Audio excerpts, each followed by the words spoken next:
Oh, eccoci, Emiliuccio. Here we are. Hello. Hello. How are you? Very well. Hello, guys. Wow, we have already 40 people attending the first episode of Demoscopy Happy Hour. We had also a very nice introduction. Can you tell everybody what we did? No, you go ahead. Yeah, no, we were showing basically all the backstage, also including my family who living here in the background. Yeah, but the majority were not here to see. So yes. So Emilio, how do you feel?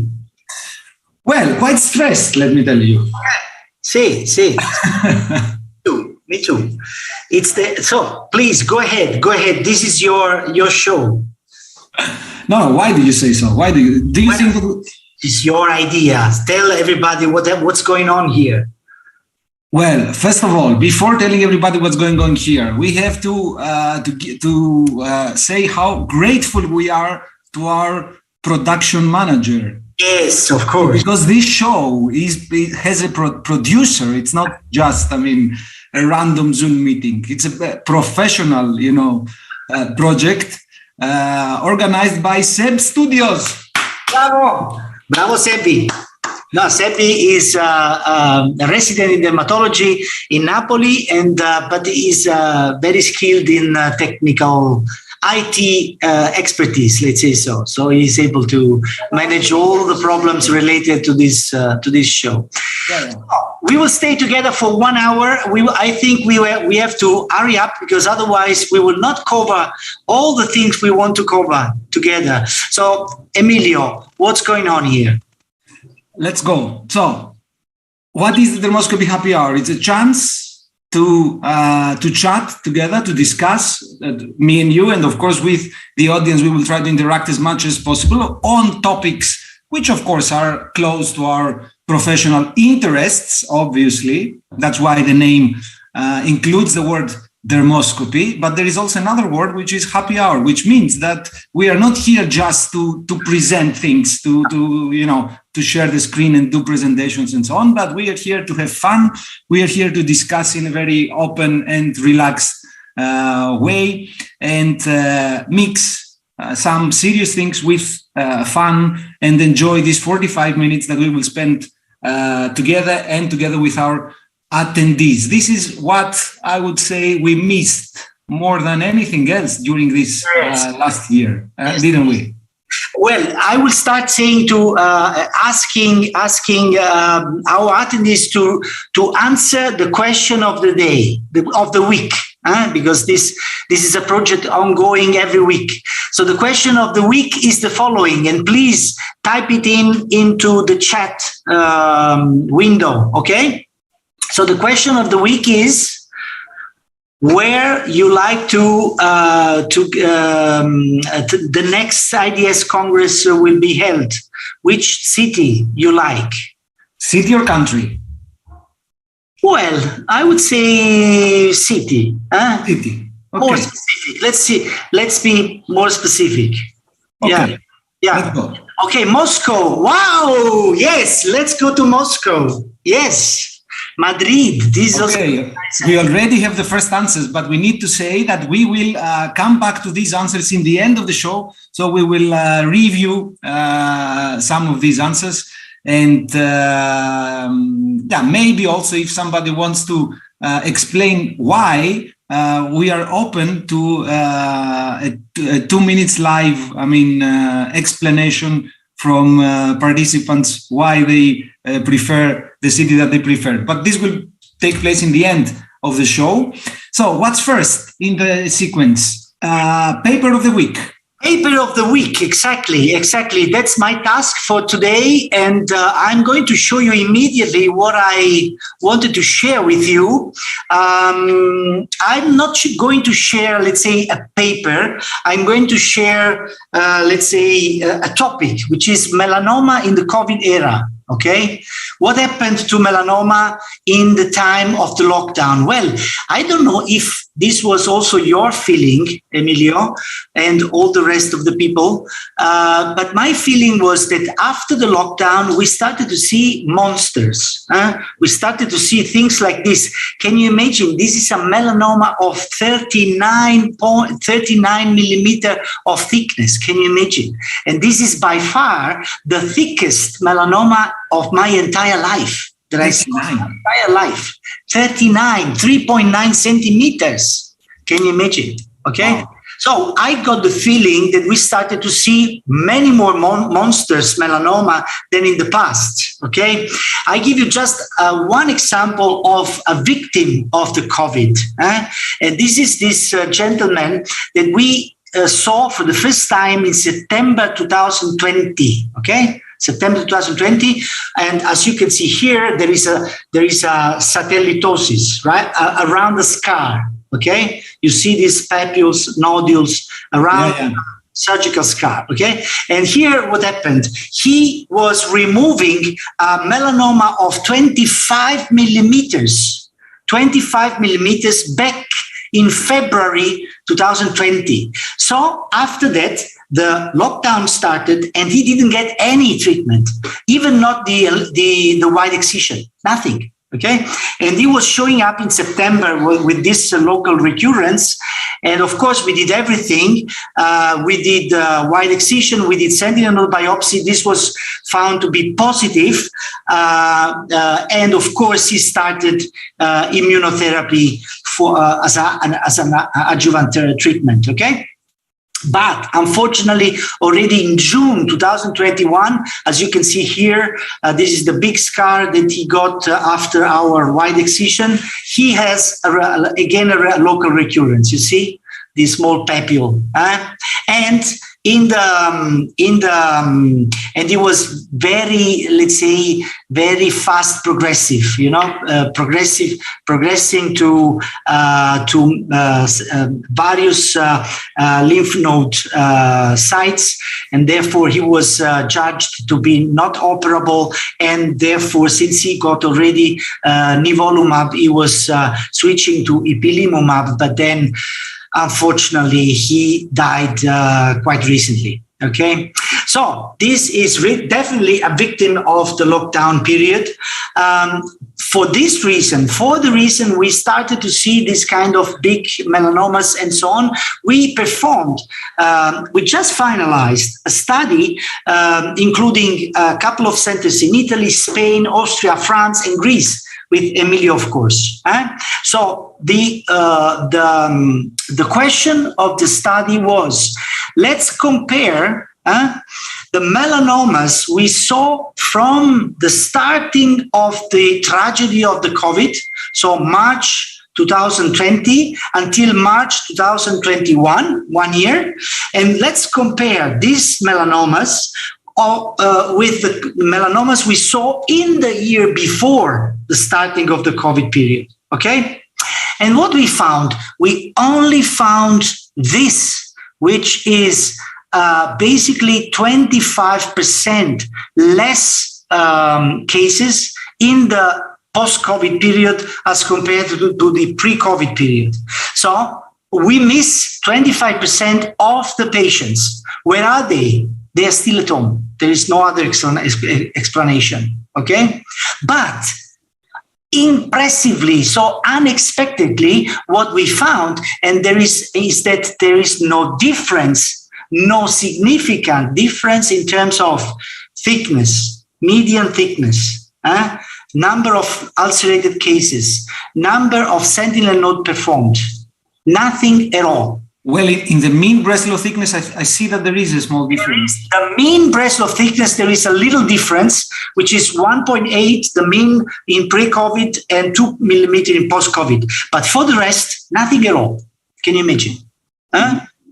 The only difference you can see here, also for the staging, we didn't find any difference. As you can see here, the p-value, look at the right side of the table.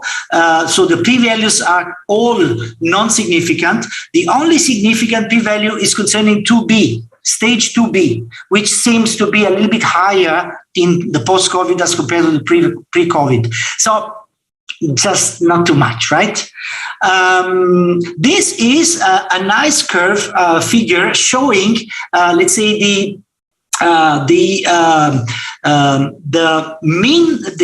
how the mean breast loss was varying through the months in pre-COVID and post-COVID. And as you can see here, the most of the difference is concerning July. In July, in post-COVID, in July 2020, we got a lot more of thick melanomas than in the same period, so July 2019. Okay, but this is not really a big difference if you put everything together. Okay, so basically, at the bottom line, the conclusion of this study is that certainly there is no main differences between pre-COVID and post-COVID. The COVID period didn't affect too much let's say, the prognosis of our patients. And the only thing which we should still understand what's going on, and maybe we will understand it in the next few months, where are these 25% less patients with melanoma that we're coming, which are missing basically as compared to the previous year. 25% is quite a lot. Quite a lot, yeah. But let's say, I would say that this is a little bit, in my view, a problem related to thin melanomas, you know? Mm-hmm. Probably these are the melanomas which are still missing. I don't think that big tumors are missing. Otherwise, I mean, a person with an ulcerated melanoma, bleeding lesion should have come, right? Mm-hmm. So, in my view, the majority are. Yeah. You know that to my experience, it's a little bit worse than this, because in our at least data, there is also a significant difference in the stage and breast lobe thickness of melanoma. So, in the COVID period, there was significantly thicker tumors diagnosed, and also in the stages there was a difference, and which also makes sense in my view, because these melanomas that are diagnosed by us during checks, that people come for a preventive control, or they are in a regular annual visit, and then you find the melanoma which was not already detected by the patient. These are the melanomas that we were not able to recognize during the COVID period at all, during the lockdown period at all, because people were not appearing for follow-up visits or control visits. So that's reasonable that there is somehow a diagnostic delay, and which has been reported also for other cancers. Yes, but also if I take into consideration only our cases from Napoli, we also got a little bit of increase of advanced stages after COVID. But if you put together the data, and if you include many centers, then these differences are decreasing. So they are diluted by the number of cases, in some way. Yeah, but still, of course, there was even a little bit of difference in the mean breast lobe thickness, which was, as I saw, statistically significant. So if the situation continued, then finally, maybe the difference would become more evident with time. Overall, the point is that this situation highlighted that the pathways for early skin cancer detection should remain open, and that when this is interrupted, then this has significant consequences. Yeah. Okay. Anyway, good news. There is a question, by the way, from the public. How were the cohort populations defined? Patients showing up at derm clinics? Well, I think it was overall. We are speaking about melanoma centers, so we included only melanoma centers, not regular dermatology clinics, And there is another one from Catalin. Hello, Catalin. Catalin, hello. it be possible that less people showed up with melanoma because so many people died of COVID? This is interesting. It could be. It could be. No, we don't know, of course. Yeah. Okay, ragazzi. Emilio, show us your case of the week, please. Okay, let's go to the case of the week. So I share and we go here. So are you ready? Yes, show us. Case of the week.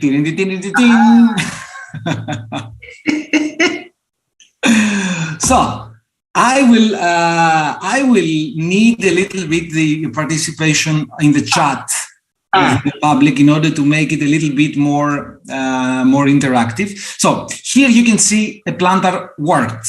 I guess that you agree that it really looks like a plantar wart. Okay. 100%. The problem, the problem is that this wart was treated 8 consecutive times with cryotherapy and dissection, and again more cryotherapy and more seconds in the cryotherapy, and it was always not responding to the treatment.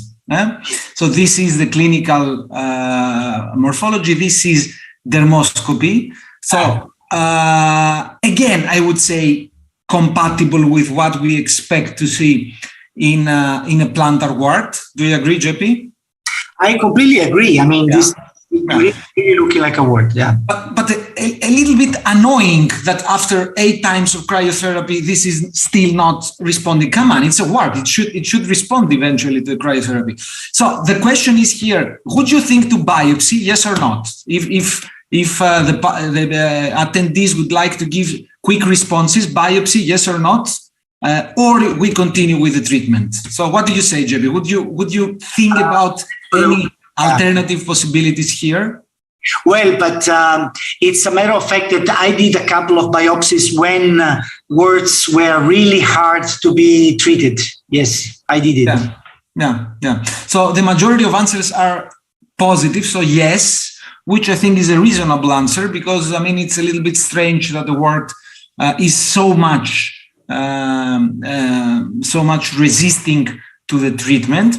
Of course, the good news here is that the biopsy confirmed that it was just a viral wart, because otherwise it would be terrifying.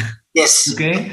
And thank God this is not the case. By the way, for persisting warts, maybe there is a good treatment option which is not so well known to PDT, photodynamic therapy, exactly, photodynamic therapy, which is quite painful, I have to say, for this indication. Yes, PDT already there are some responses.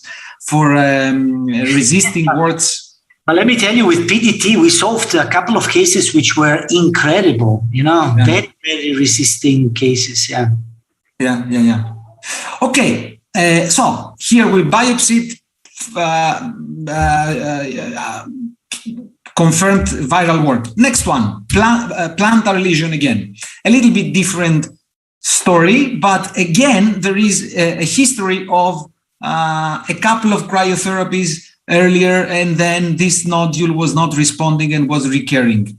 So here, I would say that there is the diagnostic idea, I guess, of a vascular tumor, a pyogenic granuloma. In fact, the point is that would you biopsy here, yes or not? So, I mean, by seeing what you see in this image, are you confident to say that this is a pyogenic granuloma? Let's do a third cryo or yes, biopsy. The majority, you agree, Geppi, I guess? Biopsy, yes. Of course. Of course. Okay. The good news is that also here, we did the biopsy, and the good news is that also here the biopsy confirmed the optimistic scenario, so pyogenic granuloma, okay?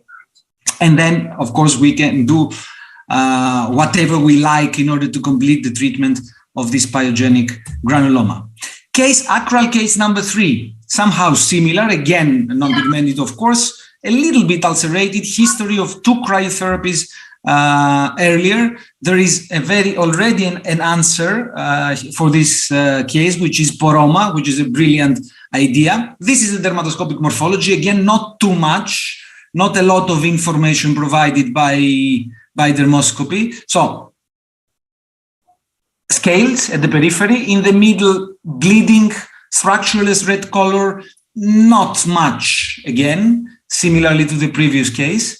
So biopsy, yes or not? I guess that the majority of answers also here would be yes, biopsy. Okay? No question. Do you agree? No question. Very good. So I think that the result of this biopsy justifies also the biopsy we did before, because unfortunately, here I don't have an optimistic answer to give. I don't have a pleasant answer to give.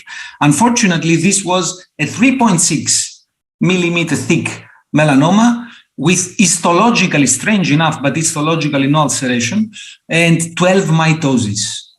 Yeah.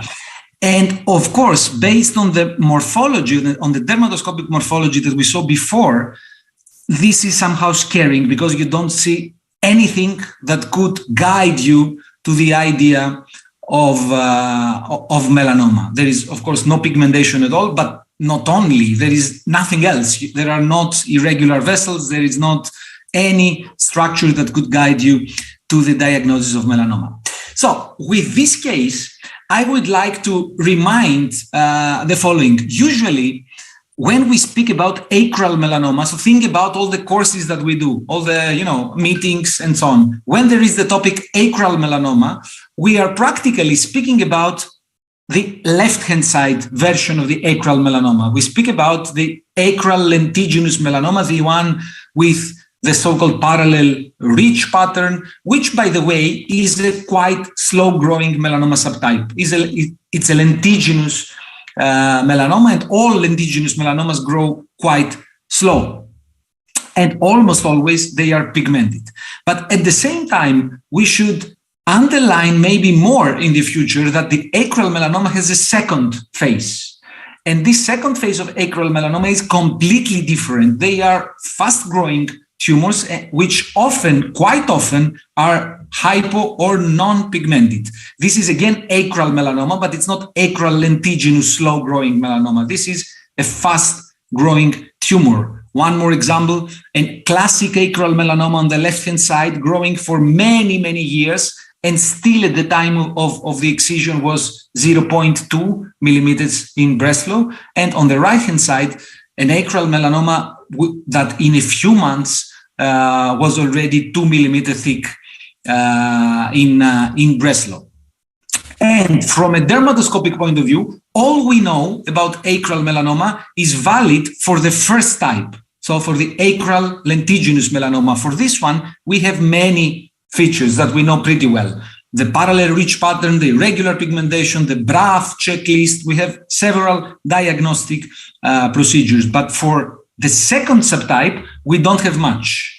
The only thing we can say is that usually there is no pigmentation, or if we see pigmentation, it's a little bit irregular, blotches or globules. And very often there is ulceration and sometimes vascularization, but we don't have good criteria for this second phase of acral melanoma. So we should keep in mind that acral melanoma has two phases. One is very nice, meaning that it's a slow-growing melanoma subtype, but the other one is really tough to diagnose and unfortunately very aggressive biologically. And these are all these tragic stories. We all have to share at least one such story of an acral melanoma misdiagnosed as a wart for years, or as a diabetic ulcer, or as whatever else, and then behaving very aggressively biologically. So that was the case. Yes, and I confirm, Emilio, that basically from time to time, I also saw in the past a few cases of strange melanoma, melanotic melanoma cases of the plantar region, which were, of course, treated for several months or years as a wart or as a ulcer of any of any type. So this is definitely something we should speak about, because amelanotic melanoma can be quite frequently seen in this area. Yeah, and it's quite strange that in this anatomic site, we have simultaneously the development of a very indolent melanoma subtype and also a very aggressive melanoma subtype. I think that we should, from now on, when we speak about acral melanoma, we should always include this second type of acral melanoma, which is really different from a morphologic aspect and also from a biologic aspect. I don't know if we have any comments on. I think we have a couple of questions. Also, some other comments concerning COVID. For example, could the missing 25% be at higher risk of COVID and therefore some have died? No. Questo I suppose it was the same. Is there some erythema on the ridges on the pink acral melanoma case there? I didn't see it. I also didn't see it, but let me show again. Yeah.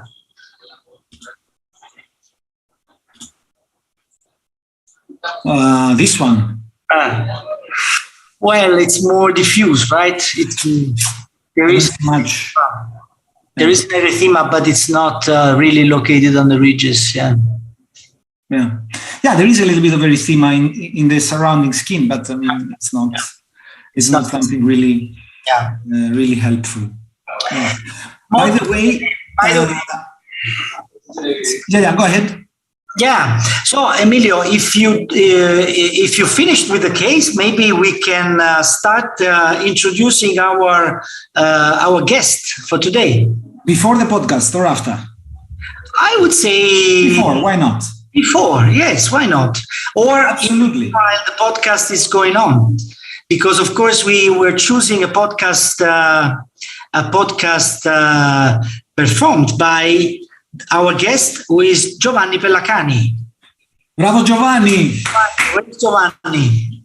Welcome. Giovanni, can you join us? He will.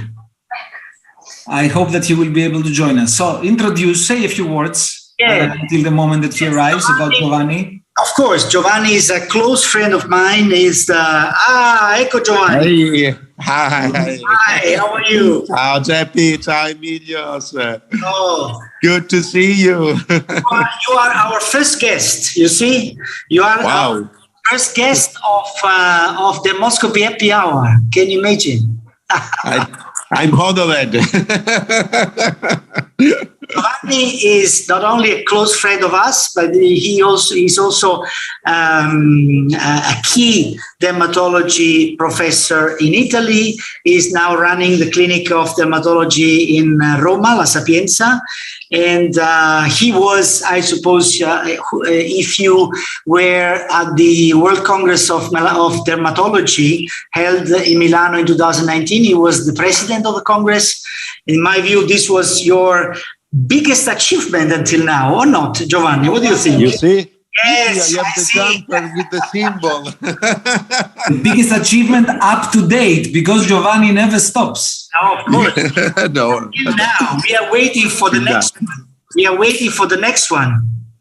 No, it was really a fantastic experience. Also thinking that it was just 6 months, 1 year less before COVID, and then everything stopped. It was a congress with such international participation.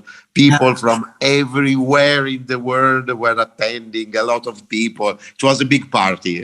Absolutely. Hope to have soon other parties together with the colleague. It was really great.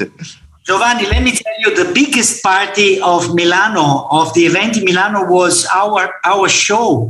Yes, the famous concert. The concert. Yes, it was. I don't think that they had so much public. Not even with the U2. Well, the secret of the show was to have an open bar from the beginning. So, from the morning. From the morning. Giovanni had great time, not for the music, but for the open mouth. Both. It was a lot of enthusiasm around the stage. I remember it was crazy. It was fantastic. So Giovanni, before we see the podcast and before we start asking you some very tough questions that we have prepared, do you maybe like to comment the points that we raised before in the case of the week and the paper of the week? So did you also experience a diagnostic delay of skin cancer during the COVID period? So and so. So yes, for sure there are some delays, but I think that in my experience, in my clinical experience, we got some delays, especially after the first wave, because everybody was completely scared to go to the doctor. Later, I'm not sure, for sure I don't have data, but I don't think that after this first wave, in the second wave, that there were really significant delays in the diagnosis. Also, if the hospitals were not working at their maximum regimen, I think that the private dermatologists and dermatologists working on the territory, they covered well this situation. But probably it's different country to country. I think that one of the advantages of Italy is that we have a lot of dermatologists, a big number, because they are around 4,000 for the population of 60 million. So it's a relative good number compared especially with other countries.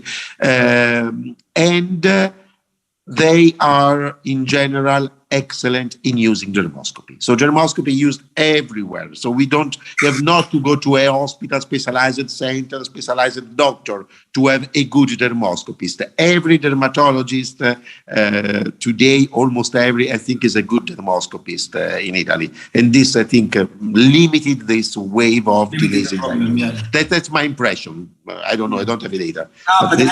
I agree completely, because, I mean, in Italy, we are in a lucky situation. I suppose also in Greece, it's the same or less, but it's not the case everywhere. The same, for example, in France, very few dermatologists, England, not to speak about UK. I mean, I think that we are, at least in Europe, we are the exceptions. We are not the rule. The rule is that there is a lack of specialized doctors, including dermatologists. Yeah. So, are we ready, Seb, to watch one of the IDS podcasts? Let me remind that in the IDS website there is a very rich collection of educational podcasts. Each week we select one and we present it to you. Of course, we will not watch the whole podcast. It's long. It's 5-7 minutes. Just the start of it. It's a podcast on sclerosing nevi. If we can start, Sebi, just a few seconds. The demoscopy of sclerosing nevus with pseudomelanomatoous features. Very nice topic. Yeah. Quite tough, huh? Yes, quite tough. Yes, I mean, how many podcasts we have at the moment available, Emilio? Almost 400, a little bit less than 400. 400. Wow. It's a really rich collection. Of course, this is a project ongoing since 10 years. So obviously some of them are somehow outdated, but not significantly, but somehow outdated. But now we are in a process of reorganizing the whole project. But in any case, there is a really rich collection. For instance, this podcast of Giovanni, which is one of the best ones there, is on a topic which you cannot find information easily. It's a rare thing. It's a peculiar nevus subtype which develops usually on the mid-back of young people, and because of the repeated trauma, it acquires a strange morphology. Am I correct, Giovanni? I am commenting on. Yes, absolutely, you are correct. I'm not sure that it is because of trauma. Because or there is no correlation with anything special. I think it's a spatial body site. Because if you would think to trauma, you would see more on the convex areas, like in the back, to the convex area of the back, whereas it is more in the concave area, like in between the scapulas, and so in the middle of the back. Yeah. In the middle. So I think it's more related to the anatomical situation, probably something related to evolution, nevogenesis, etc. I think that this is a potential mechanism. But if there is also let's say kind of sun-induced modification of this nevi, probably because of the location, maybe the sun can be also involved in the Sure. So for sure, probably there are. So I think that the nevus is constituted by three regions. So you have an area in the bottom that is characterized by nest, a melanocytic nest, very similar to the one that we can see in a congenital nevus. We have an area in the above portion, the one close to the epidermis, that is nevus again, but with characteristic of atypia, irregularity, kind of dysplastic nevus. It could be also classified dysplastic nevus for the one that give this kind of diagnosis. And in between, you have fibrosis and a bit of inflammation. So for sure, what's causing this is the presence of inflammatory phenomena that probably occur in a congenital-like nevus or in a not completely maturated congenital nevus. And this inflammation generates, in my feeling, some kind of disorder, specific disorder, also on the junctional component, architectural disorder, most than cytological disorder. But the question is, why in the middle of the back? I think that does not exist an answer, because this kind of phenomenon can appear everywhere. And we may see some kind of nevi with similar aspect in other regions and in other locations. But why it is so concentrated in this area? I think that so I'm not sure, but if you think when you excise a nevus, what happens to an excision in this area? You always get an horrible scar, because you have a stretching phenomena, so fibers and stretching phenomena. So probably this fibrosis is also influenced in their appearance, so evident. It is also influenced by the energies that stretch the fibers of the collagen. This is just an hypothesis. By the way, while we're discussing, the podcast plays on your screens, so you can see that how rich information you can find there. So please visit the Ideas website and watch the podcast. It will be very educative. So Giovanni, this is the end of the easy questions. Yes, of course. Now the hard questions are coming. Go ahead, Geppi. Yes. Okay, Giovanni. We don't want to know only about your professional life, but we also like to know about your personal life. For example, what are you doing? What is your favorite activity out of office? I think that my favorite activity is to go or to the sea, but swimming. I don't like sunbathing. Swimming, stay in the water. Especially, I love snorkeling. And when I have time, I don't have much time in the last year, also scuba diving. This is one of really my... Scuba diving, it's one of my favorite things in life. Also, you get a lot relaxed. I think that it gives also a narcotic effect a little bit. So after that and the spritz, you are perfect for the rest of the night. And it's really, really, really beautiful having this possibility. In winter time, especially, I love skiing. I love it. It's really something fantastic. In fact, one of the worst things that COVID caused to my life was the closure of the ski lift. That was a disaster in one of the year of the best snow ever, the best snow ever on the Dolomites. I think it is 15 years. I was not seeing so much snow, but with the impossibility to go to ski. So I was suffering, hoping for the opening this year. Very nice. Giovanni, how many hours per day do you work? Including working on computer. Yes, sure. They say working also. I think that average around 10, 11. 10, 11 per day. 10, 11. Trying to avoid Saturday and Sunday just a little bit, because to spend time with my kids, especially, that's my kids are grown up. They are starting the university. So, but for me, they are still kids. But to have time with them, to go for dinner, to go out, to play with the dog, to whatever, something to do together. So today we interrupted your day today, but no, it's okay. It's enough. An hour. This is not precisely work. This is something in between. It's not work. It's friends, friend stuff. Giovanni, what is your mention one project that you are recently following or you are recently developing? There are several. I would I give you one.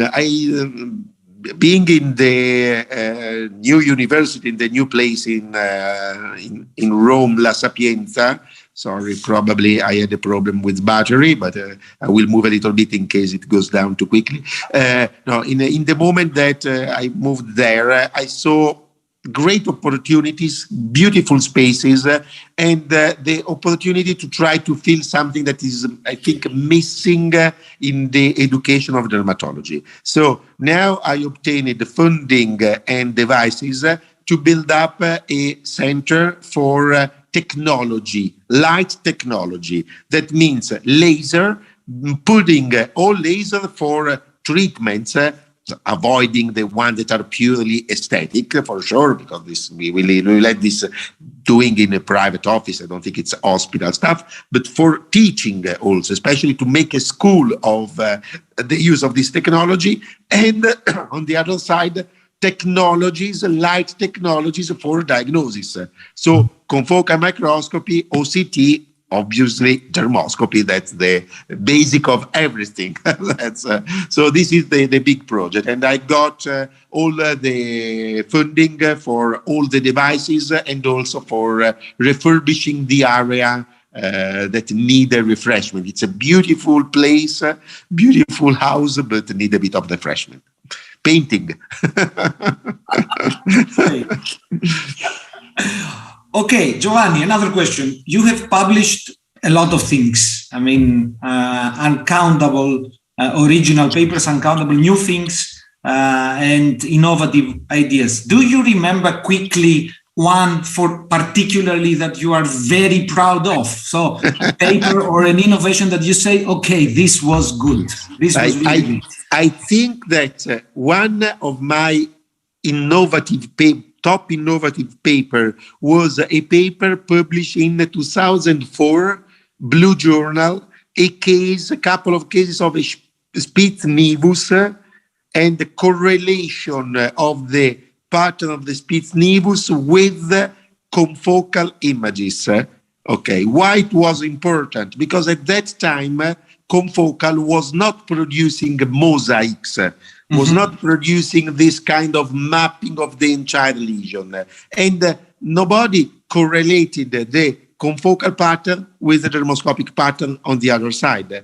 Whereas putting together all these images that were mounted through a software that an engineer friend of mine built for this purpose, and taking a dermoscopic image inside the ring and rotating to get it aligned, it was possible to correlate a specific aspect of confocal in knowing where you were according to dermoscopy. So using dermoscopy as a geographical map to drive you to a point and then to zoom in the point and see the cellularity and the architecture. I think that this made a big switch for confocal technologies that was only a technology that pointed beautiful, giving beautiful images, but without a specific dedication. And this moved to the dedication and I would say an avalanche of papers following this.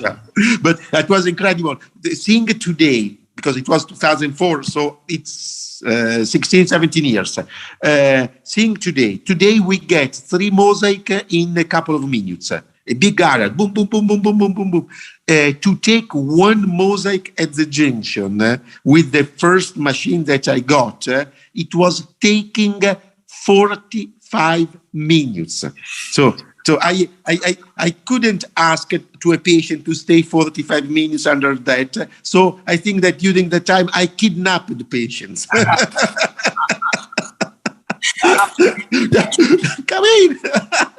Block the map. It was incredible. It was beautiful. Okay. And now, Giova, the opposite. Can you recall something that you published or that you proposed in the past, and then you said, "Okay, no, this was not. Oh, come on. This was not very successful." Can you recall? There are a couple of things that really I had to correct my perception, and it was young stuff. Some also in ultrasound publication. That sure, it's a good technology, but probably I was too much believing in the result. I was young and getting overwhelmed of the enthusiasm, saying it a little bit too much that it was really a fantastic device to giving this answer rather than seeing with using it in real life. I say no, that's you can't use it. But I wanted to mention.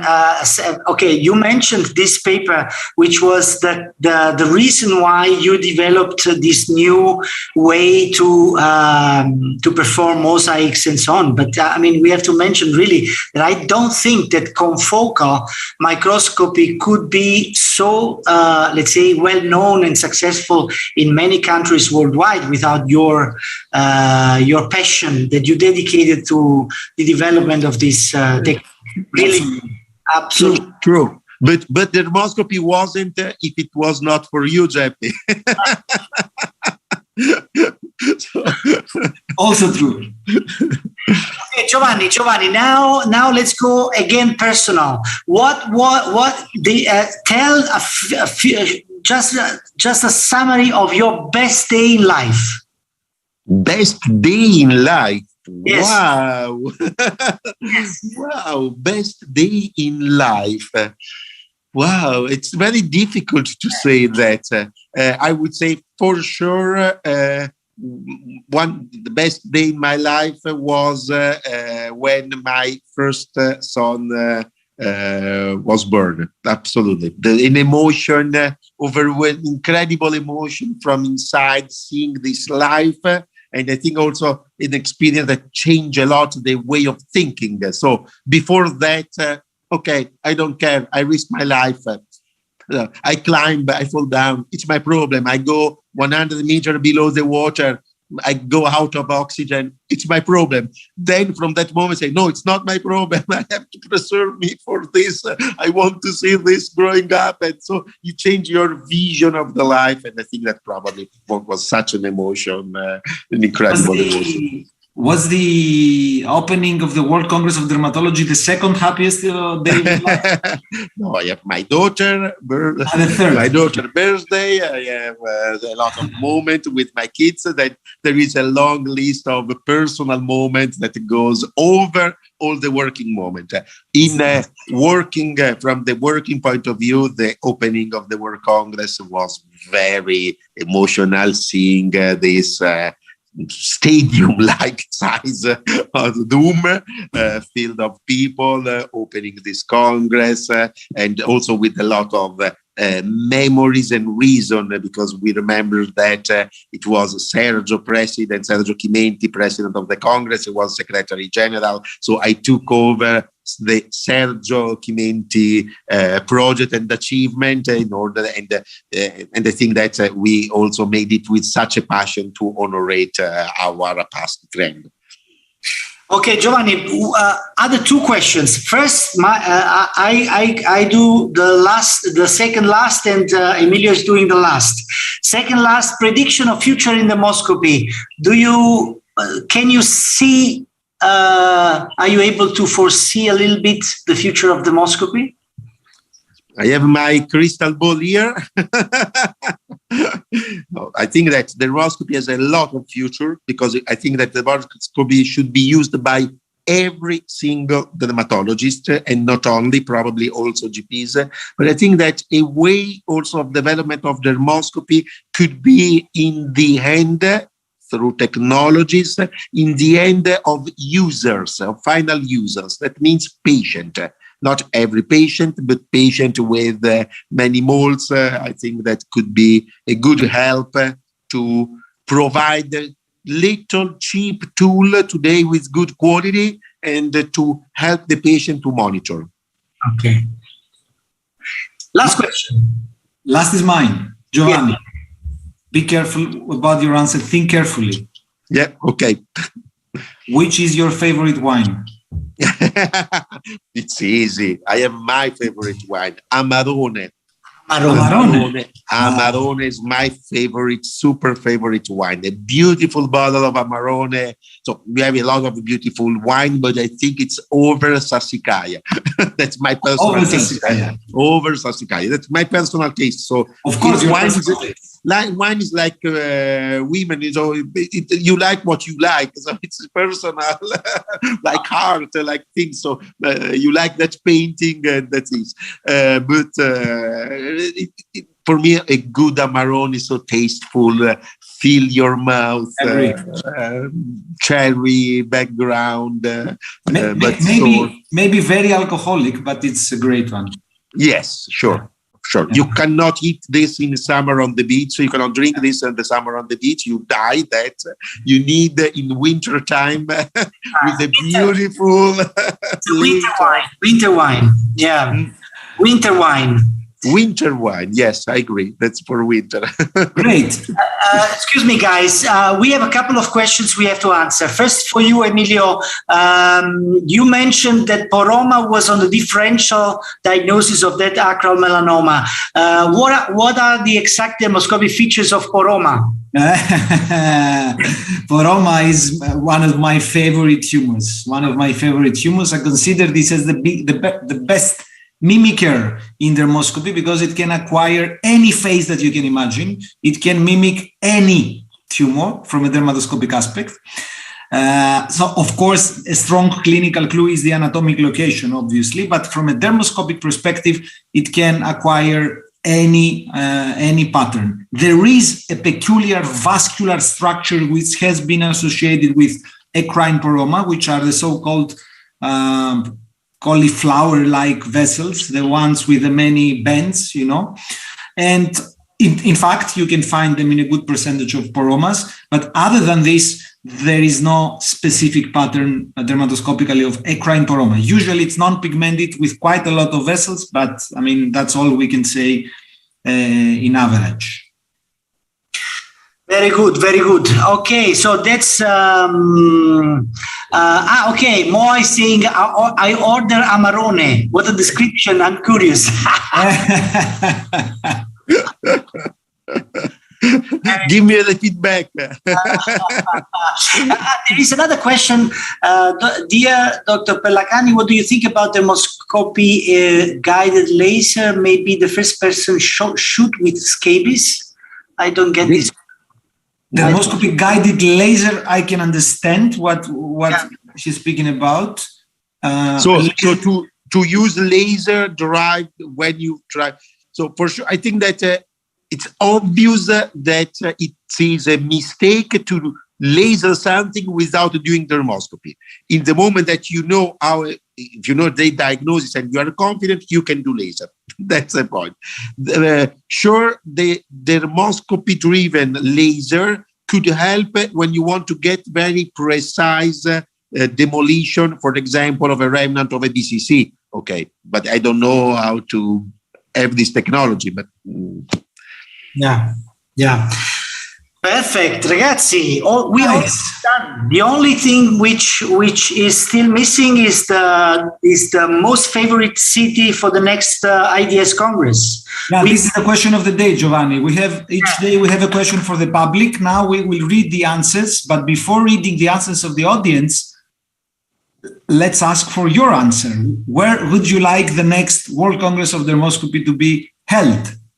But it is a series of cities that you have to propose to me, or can choose. No, free. Rome, the most beautiful city, one of the most beautiful city in the world. We got until now Moscow, Madrid. Please let us know more cities because it was Moscow, Madrid, Palma de Mallorca. Nice. Dubrovnik, Croatia. Caserta. Caserta. Di Caserta. You know the big palace of the king. So we do it. Very beautiful. Yeah. Lisbon. Yeah. Lisbon. We have a couple of answers for Lisbon. Tokyo. Tokyo is a nice answer. Come on, let's go to Tokyo once. Tokyo. Yes. Tokyo. Yeah. Cheltenham. What? Cheltenham in the UK. Okay. We don't know precisely where it is. Macedonia. Sibiu. Portofino. We got Portofino. Yes, but I don't know if you asked where you want to go to holidays or to make a... No, we didn't specify. Whatever everybody wants to include in the answer. Budapest. All beautiful places, all beautiful cities. No, can you, Geppi, read this name from Romania? Marojva Saherli. I don't see it. Where is it? It's in the chat. Naples. There's also an answer for Naples. Who voted for Naples? Lyon, France, of course, Lyon. Sorrento. Moha votes for Sorrento. Nice. Someone is saying not one. Not one, I guess. So the city in China where it's supposed that everything started. Istanbul, Vancouver. Yeah, a lot of cities. Nice. For the moment, what we can say is that the next World Congress of Dermoscopy in 2024 is already scheduled. It will be held in Buenos Aires in Argentina, but many others are coming. So here today we heard quite a lot of interesting ideas, didn't we? Yes, a lot. Yeah. Sure. Very nice. So we are basically at the end of the first episode of the Demoscopy Happy Hour, and I had a lot of fun. I don't know what about the attendees. We got 75, something like 75 attendees for the. And also in YouTube there are a few more. Anyhow, it was nice. We have to thank very much Giovanni, our first guest. Thank you. Nice. Nice to have you. Nice to see you, my friends. Really, it was beautiful to stay with you. I go to the other happy hour, to the aperitif hour. The real one. The real one. Bye, Giovanni. Bye. So, Geppi, what else do we have to say? Nothing. We wait for you next Sunday. Next Sunday at 6 p.m. Central European Time. Thank you very much, all of you, for spending this hour with us. We hope that you enjoyed. Thank you, Sebastiano, once again. Yes. And thank you, Geppi. And thank you, Emilio. Hello, Emilio. Bye. Take care. I already miss you. Bye-bye. See you next week. Ciao.